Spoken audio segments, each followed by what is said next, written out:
What's going on, everybody? Mortem here, this time bringing you a video about probably the biggest plot hole in Divinity Original Sin 2. Now that said, there's going to be spoilers for Divinity Original Sin 2. Probably a couple of the other Divinity games as well, but primarily Original Sin 2. So if you don't want those spoilers, don't watch. Now, as the title of the video would have told you, that plot hole revolves around Source. First up, let's talk about what Source is, and then we'll talk about why this is a problem later with the events of Original Sin. So Source is kind of presented as this sort of world energy that's in all living things. Basically, it kind of becomes like their soul, if you will. Some people can manipulate this to devastating effect, either positive or negative. Now, I will say, while this part is technically up for debate, it does not seem to be the same thing as magic. So, depending on who you talk to, some people believe that magic in the Divinity universe is born of Source.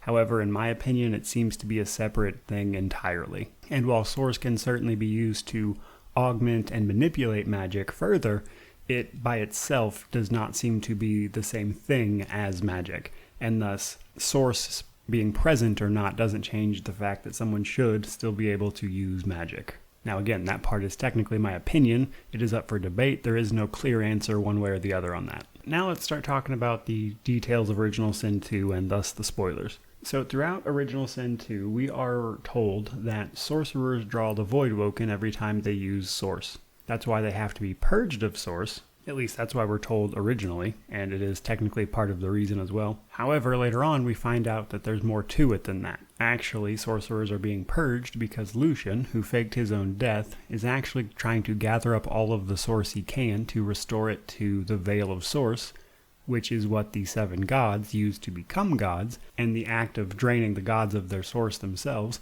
is causing breaks for the Voidwoken to get through, and they are drawn to Source. Now, Lucian's plan, in a nutshell, is to gather up all this Source, even from the gods themselves, restore all of it to the Veil, essentially completely sealing out the Voidwoken again, and while also basically removing gods from people's lives. And then he plans on serving as a sort of false divine to keep the peace. Now, it's important to understand while we're talking about this, that the only people that need to be purged are sorcerers. However, throughout the game, we are told that all of a god's race, each race in this particular universe is tied to its associated god, who made them, as essentially source vats. Basically, the races of Rivellon were made to live their lives, accumulate source, die, and then shed it to their god. Yet, throughout the game, we are continuously told that the only people who need to be purged are the sorcerers, and that in doing so, it will purge the world of all source. At this point, you might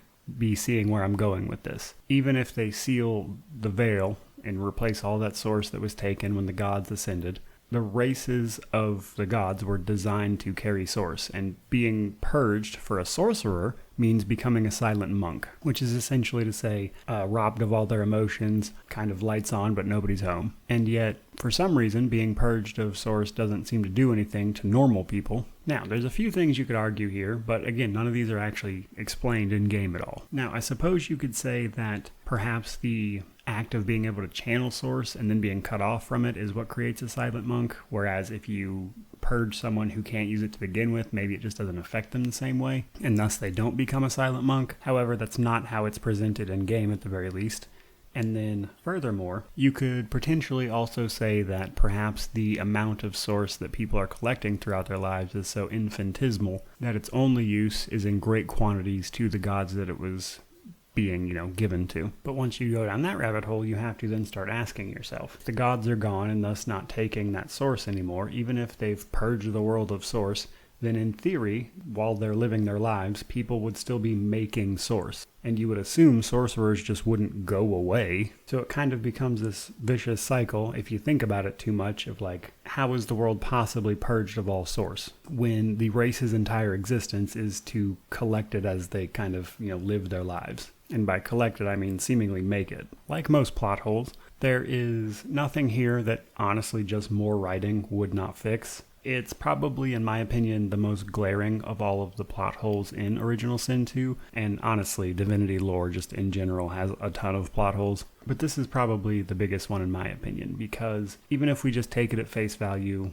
all the source was purged, the veil was put back, which is supposedly the canon ending to Original Sin 2, by the way, then in theory, as the races continue to, do their thing and exist, they should still be making Source. So, again, more writing would honestly fix this pretty easily. It's just that, as it's presented, beyond face value, it just doesn't check out, and I kind of wanted to make a video about that, so here we are. Now, with that out of the way, guys, I hope you enjoyed the video. If you did, please remember to like, comment, subscribe, all that YouTube jazz, but regardless of any of that, truly, just thank you so much for watching. May you wander in wisdom, and have an amazing day.